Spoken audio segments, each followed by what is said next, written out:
Hi friends, it's Gwen. Welcome back to my channel. Today I'm going to be reading Carrie Soto is Back by Taylor Jenkins Reid.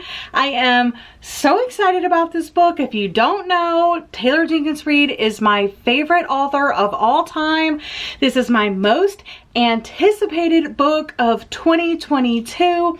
I have all of her other books all together up there on my shelf, and I just need to read this right away. I have been patiently waiting for my physical copy.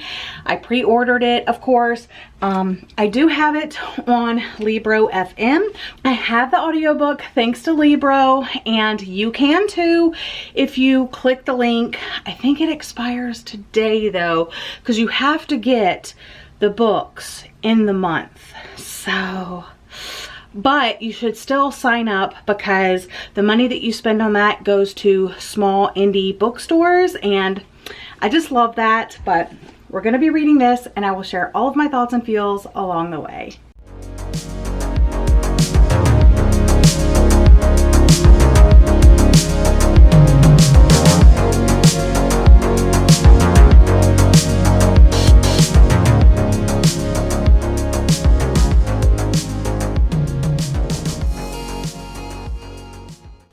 Chan versus Cortez, U.S. Open, September 1994. My entire life's work rests on the outcome of this match. My father, Javier, and I sit front row center at Flushing Meadows, the sidelines just out of reach. The linesmen stand with their arms behind their backs on either side of the court. Straight in front of us, the umpire presides over the crowd high in his chair. The ball girls crouch low, ready to sprint at a moment's notice. All right, the first chapter opens up Chan versus Cortez, U.S. Open, September 1994. We're watching a tennis match between Chan and Cortez, and our main character is there with her father. She kind of holds the records for Grand Slams, but if this person wins, they are gonna like top hers. So she decides to make a comeback with her father and asks her father to coach her. They're both older now. Carrie is like almost 40. It says I'm almost 37, and then her father is obviously old. He got over a bout of cancer, did chemo and all of that, but yeah, they're gonna come back. So it's Carrie Soto is back. So she's coming out of retirement, and then the next part is the first time around. All right, so the very first chapter is Chan versus Cortez, U.S. Open, September 1994, and Carrie is there with her dad watching the match, and Carrie holds some kind of like Grand Slam record, but Nikki Chan and Ingrid Cortez are playing. It says Nikki Chan has won 2 slam titles this year already, the Australian Open and the French Open. If she wins this match, she'll tie my lifetime record of 20 Grand Slams single titles. She set the record back in 1987 when she won Wimbledon for the 9th time and established herself as the greatest tennis player of all time. So her and her father are there watching the match, and of course the girl wins. So Carrie Soto asks her father, will you coach me again? I guess she just can't have someone else being a better tennis player than her. And then the dad said that it would be his greatest, I forget exactly how he said it, but it was like, it would be his greatest honor to do that. The first time around, and it flashes back to 1955 to 1965, and it kind of gives a little bit of back history about her father, who moved to the United States from Buenos Aires at age 27. He was an excellent tennis player himself, winning 13 championships over his 11-year career, and everybody called him Javier El Jaguar, because he was graceful but deadly. Anyway, he came to the United States. He retired in 1953, came to the United States, went to, in Miami, he got a job at a fancy tennis club. Yeah, in 1956, he landed at the Palm Tennis Club in Los Angeles, where he met her mother, Angela. She was a dancer, teaching the waltz and foxtrot to club members. Anyway, so it sounds like they had a really, I don't know, cute little marriage, but it was over very quickly. One day she was making soup and realized they were out of tomato paste. She put on her shoes and left me with them in the garage while he was changing the oil on the car. She didn't come back. He went looking for her. He saw the ambulance a few blocks away and his stomach sank. The mother had been hit by a car when she was crossing the street on her way home. That's on page 16. So I'm not telling you like major spoilers for the story. Anyway, I'm just kind of like setting the scene. And of course it took him a while to grieve and stuff like that, but then one day the grief was over. He went back to the tennis courts, talking about having her and teaching her tennis for the very first time and like how good she was. Even though it's about tennis and it does have like a lot of tennis in it and it has some Spanish in there as well, it's not overwhelming, it's not boring, it's not, I don't know, it's just, it's so much more than the tennis, if that makes sense. But anyway, yeah, I'm gonna jump back in. I have a couple of hours until I'm recording for my podcast. So yeah, I'm enjoying it so much, just like I knew I would. Unfortunately, I haven't been able to read too much more in the kitchen doing dinner. I'm gonna have Impossible burgers, have some tomatoes cut up. I'm about to cut up the zucchini. I have onions going on over here.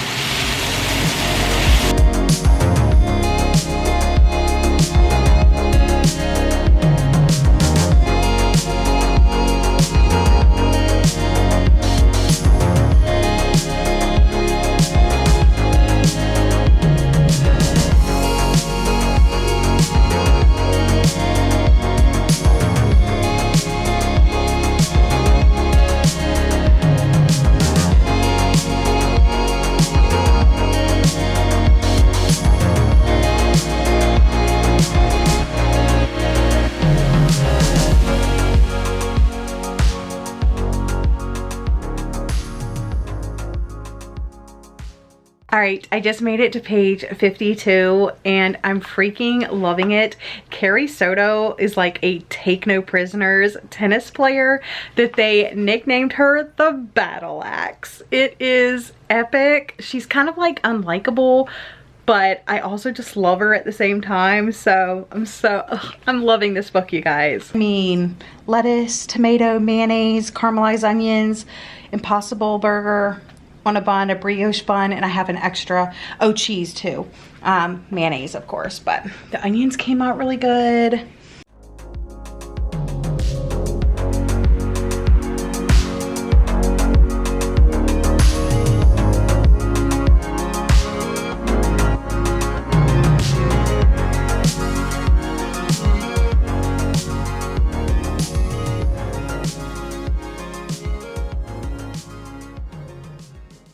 I made it to page 77, the comeback, and I love that it talks about characters from a previous book, Malibu Rising. It's kind of like I've been highlighting and stuff like that.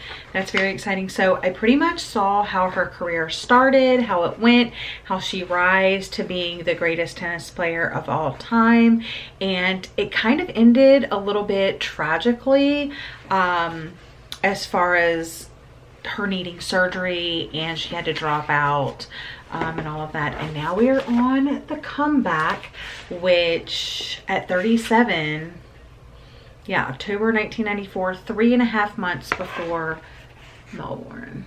So we'll see what happens. Very anxious, glad that her dad is going to be coaching her again. Yeah, the history of her rise to greatness, I think you can equate to any sport. You know, tennis, football, baseball, swimming, track, all of those things. Everybody has how they got to where they are now in that history. So I really appreciated that. And now let's have the comeback.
All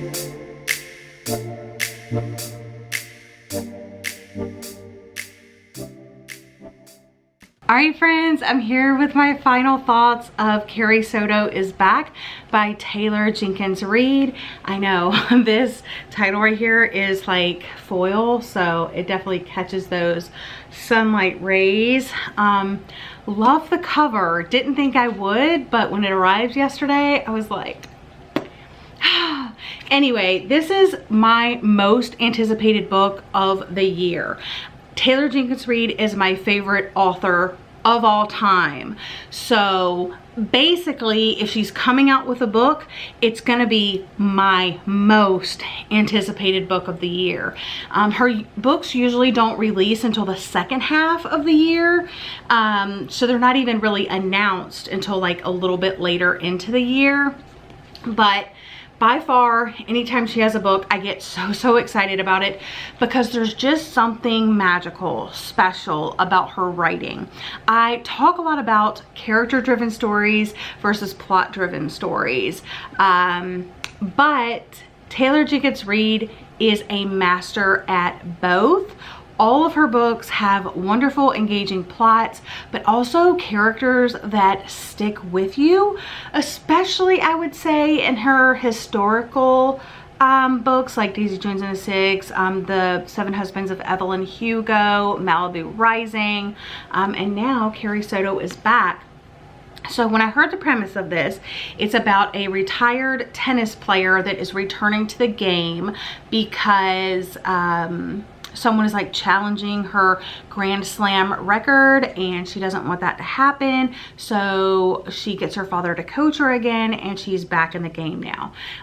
Didn't sound like something I would love, you know, like as far as the premise, but I just need to know that I can like always trust Taylor Jenkins Reid, and I knew she was going to have a way to pull me into the story. I was absolutely right. I absolutely loved it. So that is the basic premise of the story, is that Carrie Soto, from the time she was little, her father basically trained her in tennis because he used to be this great tennis player, coached her. She became the best, and you get to see that in a very like short portion of the book, I would say, because the very first chapter is where she is watching a match between Chan and Cortez, and the person is about to like tie her record, and then, you know, she decides that she has to come back.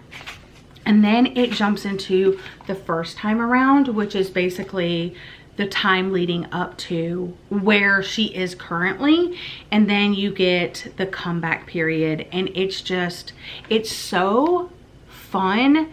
And I feel like she does a good job not giving you like too much tennis like thrown in your face, but enough that like you actually understand the game, because you are watching several matches. And there's also these little like transcripts and stuff like that that you get throughout, and they are, if you listen to the audiobook, I listen to mine on Libro, you get the transcripts and they're read, like they have music to them, like a little jingle, and you feel like you really are listening to like sports podcasters or like a news anchor or something like that reading the story. You get several of those throughout, talking about her comeback and all of that, and I just loved it so much.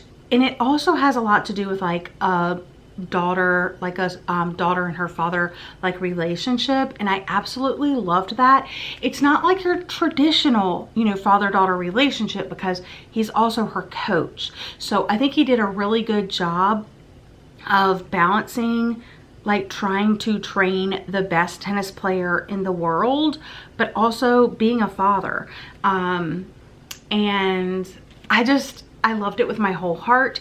I think it had good life lessons sprinkled throughout as well. And it's definitely one of my most treasured possessions now, one of my all-time favorite books. Her books always are. They always hold like a special place in my heart. And yeah, I absolutely loved it. 5 out of 5 stars. And that wraps up this reading vlog. But if you're hesitant, I say give it a shot. Maybe get through the first part of it, the where it's like in the beginning, and then I don't know, it doesn't like change too much, but once they actually get to her training for her comeback, it gets very, very interesting. So give it a shot, but I absolutely loved it. Check out my post on Instagram. I have my full written review there. And yeah, so thank you guys so much for watching. I hope you're all having a lovely day or night, and I'll see you guys again in another video very soon. Bye guys.